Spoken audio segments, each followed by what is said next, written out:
Walking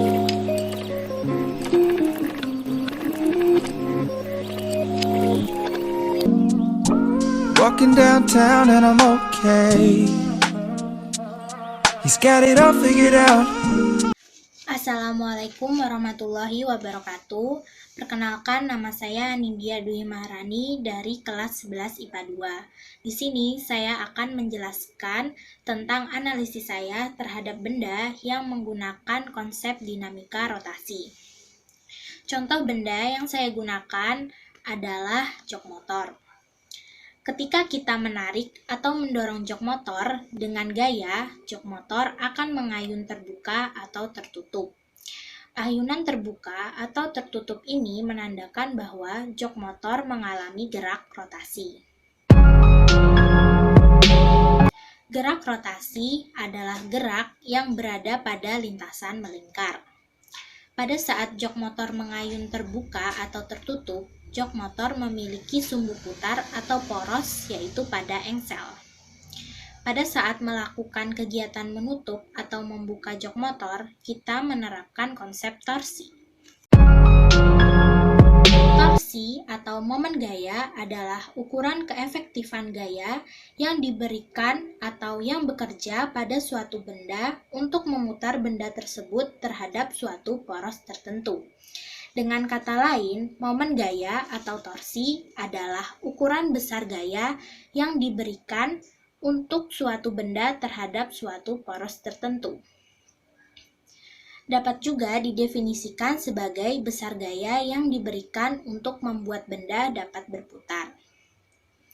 Momen gaya atau torsi merupakan besaran vektor.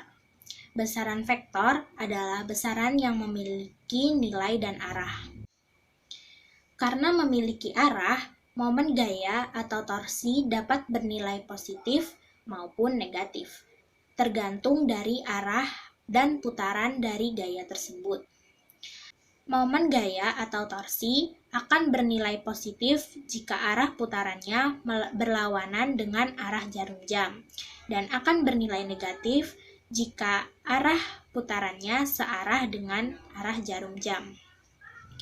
Seperti yang saya jelaskan tadi, momen gaya adalah besar gaya yang diberikan untuk membuat benda dapat berputar. Maka momen gaya atau torsi dipengaruhi oleh dua hal, yaitu gaya yang kita berikan dan jarak dari gaya yang kita berikan terhadap porosnya. Momen gaya atau torsi dilambangkan dengan simbol tau. Rumusnya dituliskan sebagai berikut. Yang pertama, jika gaya yang bekerja pada lengan gaya tegak lurus, rumusnya tau sama dengan F kali R. Namun, jika gaya yang bekerja pada lengan gaya membentuk sudut theta, maka rumusnya T sama dengan F dikali D dikali sin theta. Dengan keterangan tau sama dengan momen gaya atau torsi, F sama dengan gaya yang diberikan, R jarak sumbu putar ke titik tangkap gaya, D sama dengan lengan momen, theta sama dengan sudut antara gaya dan jarak. Gaya tegak lurus tidak menggunakan sin theta karena sudut tegak lurus adalah 90 derajat, sedangkan sin dari 90 derajat adalah 1. Jadi, kita tidak perlu menggunakan sin theta. Engsel jok berperan sebagai poros dan jarak dari poros ke ujung jok motor berperan sebagai lengan torsi. Berdasarkan rumus sebelumnya, torsi sebanding dengan panjang lengan momen dan besar gaya yang diberikan. Yang artinya, jika panjang lengan momen makin besar, maka torsi juga akan semakin besar. Sebaliknya, jika panjang lengan momen semakin kecil, maka torsi juga akan semakin kecil. Yang artinya, jika jarak dari engsel ke ujung jok semakin besar atau semakin jauh, maka jok akan lebih mudah kita buka atau kita tutup. Sebaliknya, jika jarak engsel ke ujung jok semakin dekat atau jaraknya semakin kecil, maka jok tersebut akan sulit kita buka atau kita tutup.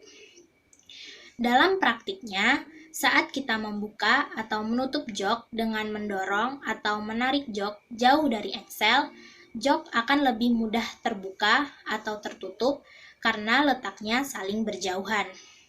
Sebaliknya, jika kita membuka atau menutup jok dengan gaya yang sama besar, namun dari tengah atau bagian yang dekat dengan jok akan lebih sulit terbuka atau tertutup karena jaraknya yang saling berdekatan. Perhatikan video berikut.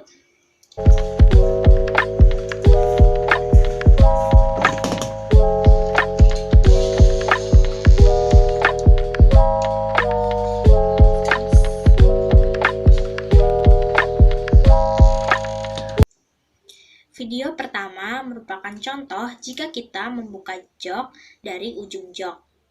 Sedangkan video yang kedua menunjukkan jika kita membuka jok dari tengah jok.